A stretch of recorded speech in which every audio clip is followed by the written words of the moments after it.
मराठा आंदोलक मनोज जरांगे पाटील उपोषणावर ठाम आहेत। मराठा आरक्षणासाठी उद्यापासून जालन्याच्या अंतरवाली सराठीमध्ये जरांगेंचं उपोषण सुरू होत आहे। जात प्रमाणपत्रासाठी अर्ज केलेल्यांनी अंतरवालीमध्ये यावं, घरामध्ये झोपून राहू नका असं आवाहन जरांगेंनी केलंय।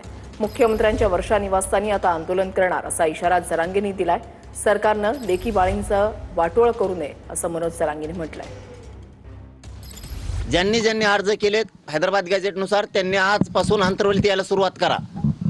तुम्ही अर्ज इथं द्या, सांगा मी हैदराबाद गॅझेटनुसार अर्ज केलेला आहे पण मला प्रमाणपत्र दिलं नाही, ठासून सरकारच्या छाताडावर बसून सांगा। जरा घरात झोपू नका रे तुम्ही। हे लोक हिनवायला लागलेत, आपणच त्यांना बसवलंय, ते अपमान करायला लागले आपल्या लेकरा बाळाचा। ते म्हणते मराठ्यात उदासीनता आहे, मराठ्याला आरक्षण नाही पाहिजे, मराठ्यांना अर्ज केले नाहीत। सांगा कोणी कोणी केलेत, इथं अंतरवालीत येऊन सांगा। दुसरं सांगतो परत, ज्यांनी केलेत ते येऊन सांगा, आणि ज्यांनी अर्ज घेऊन गेलेत पण अधिकाऱ्यांनी घेतले नाहीत असे लोक पण अंतरवालीत आज या, आज रात्रभर या, दिवसभर या।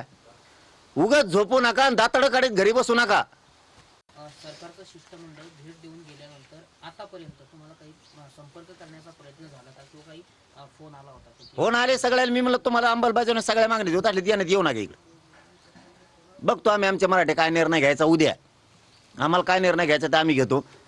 यांना काय आहे, यांना हा बघ तुम्हाला खरं सांगतो यार मी तळतळीने, यांना ना शेतकऱ्याला किंमत द्यायची ना, दलित मुस्लिमाला द्यायची ना, मायक्रो ओबीसीला द्यायची ना, मराठ्याला द्यायची ना, धनगराला द्यायची। यांना कोणाला इज्जत नाही द्यायची। यांना मतदान घ्यायचं आणि ह्या जातीची जिरवायची। इतके नीच प्रवृत्तीने सरकार चालवायला सुरुवात केली यांनी। याच्या वर्षावरच बसतो, दुसरीकडे बसतच नाही कुठं। आझाद मैदान नाही, फिजाद मैदान नाही, कुठं नाही ना कुठं नाही। मी आणि छत्रपती शिवाजी पार्कला सुद्धा बसत नाहीत आम्ही, याच्या वर्षावरच बसतो। डोके सळले का? तुम्हाला काय सांगत होतो आम्ही की तुम्ही जात पडताळणीच्या समितीच्या अधिकाऱ्याला बोलवा, त्याला विचारा काय अडचण आहे बाबा, सांग तुला कशी एस उभी पाहिजे, तू कमून व्हॅलिडिटी देत नाही। तहसीलदारला विचार तू का अर्ज घेत नाही हैदराबाद गॅझेटनुसार। परत 58 लाख नोंदी सापडल्या, त्याचं का द्याय ना, तू कमून द्याय ना, हे त्यांना विचारा। कलेक्टरला घेऊन बसतील, कलेक्टर संघ पाहते, कलेक्टर तिकडे जातो, कलेक्टर म्हणतो हो आता मी तिकडे गेलो की मी आता अधिकाऱ्यांशी विचारतो।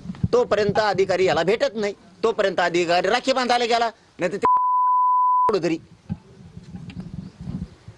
खालचा भेटत नाही। झालं आमचं वाटलं, झालं ते सोनवण्याच्या पुरीचं वाटलं, विकेट घेतला तळतळाट तुम्ही फडणवीसनी शिंदेनी। कशाला लेकी बाळीचं वाटलं करता रे?